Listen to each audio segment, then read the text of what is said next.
हर खबर पर होगी आपकी पकड़। डाउनलोड कीजिए एबीपी लाइव ऐप। भारत में कोरोना की वजह से लॉकडाउन है।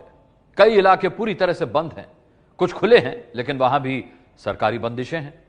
अगर आप सोसाइटी में रहते हैं तो गार्ड आपसे पूछता है कहां जा रहे हैं, क्यों जा रहे हैं। पहले ऐसा नहीं होता था, लेकिन अब कोरोना ने हमसे हमारी आजादी छीन ली है। घंटी बजाओ की स्पेशल सीरीज में हम आज आपकी इसी आजादी पर ग्रहण की बात करने वाले हैं।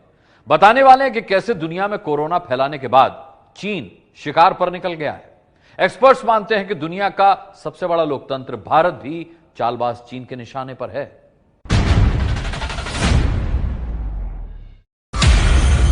सोमवार को एबीपी न्यूज ने आपको चीन के आर्थिक चक्रव्यूह को भेदने का मंत्र बताया।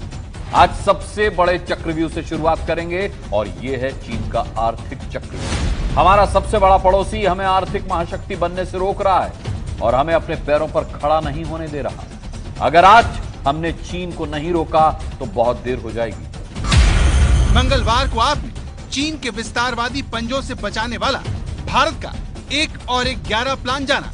विश्व स्वास्थ्य संगठन ने दुनिया को चेतावनी दी कि कोरोना का सबसे बुरा दौर आना अभी बाकी है। इस चेतावनी ने आम लोगों के साथ साथ दुनिया भर की सेनाओं में भी खलबली मचा दी। क्यों? क्योंकि इस अदृश्य दुश्मन से अब सुरक्षा करने वाले भी खतरे में हैं। लेकिन जब दुनिया डरी हुई है उस वक्त चीन खुश हो रहा है, क्योंकि वो इस बुरे दौर को पार कर चुका है। उसके बाद आपने चीन की खुफिया तकनीक के खुलासे पर घंटी बजाई। कोरोना के बीच साइबर सिक्योरिटी का खतरा पहले से कई ज्यादा बढ़ चुका है, जिसका अड्डा जानते हैं कहां है? चीन में। भारत में तकनीकी तौर पर चीन की मौजूदगी सब जगह है।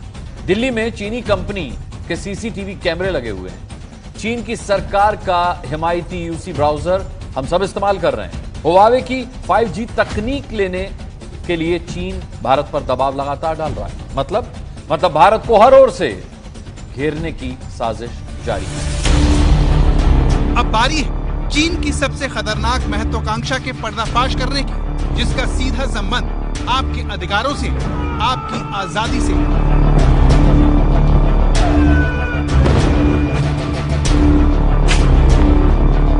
कोरोना वायरस पर झूठ बोलकर चीन ने दुनिया के करोड़ों लोगों को, आपको, हमको, सबको घरों में घुटते रहने पर मजबूर कर दिया है।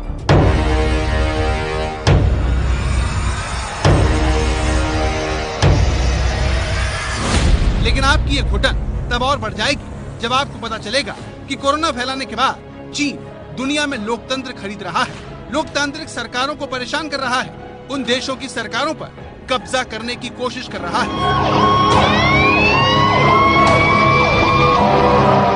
मतलब चीन चाहता है कि जैसे उसकी जनता बंधन में जीती है, उसी तरह दुनिया उसके इशारों पर चले। चीन की तरह दुनिया में एक पार्टी का राज हो।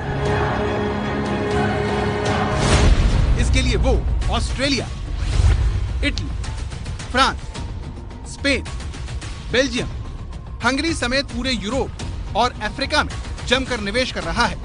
इसके अलावा वो कमजोर लोकतंत्र वाले देशों मालदीव, श्रीलंका, नेपाल, पाकिस्तान को कर्ज देकर अपना गुलाम बना रहा है। पड़ोसियों का चीन का कर्जदार होना भारत के लिए बड़ी चिंता का विषय हो गया है।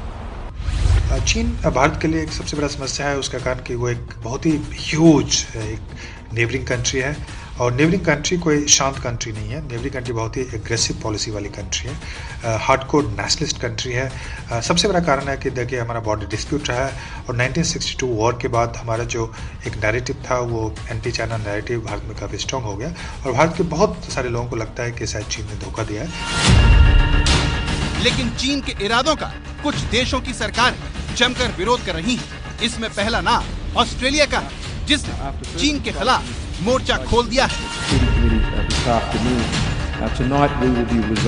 ऑस्ट्रेलिया के प्रधानमंत्री ही नहीं, उनकी सरकार के मंत्रियों ने चीन से मोर्चा लेना शुरू कर दिया है। लेकिन चीन के सामने उनकी मजबूरी भी है और यही दिखता है चीन का लोकतंत्र को हाईजैक करने वाला चक्रव्यूह। ऑस्ट्रेलिया में चीन के विरोध की सबसे बुलंद आवाज जेसन वुड की है, जो वहाँ के गृह राज्य मंत्री हैं।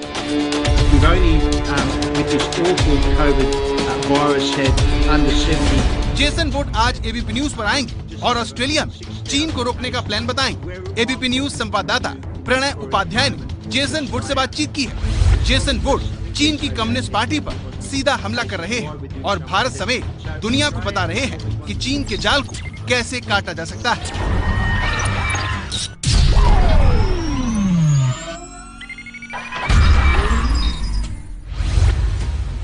Australia, before any international travel ban was put in place, Australia actually put in the travel ban with China. The Chinese Communist Party was not happy. It was the right decision to make.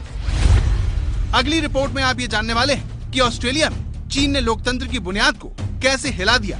Australia में ऐसा होना भारत के लिए चिंता की बात क्यों है? दुनिया के सबसे बड़े लोकतंत्र को चीन के चक्रव्यूह से कैसे बचाया जा सकता है? इस बारे में पूरे विस्तार से आप अगली रिपोर्ट जानने वाले हैं।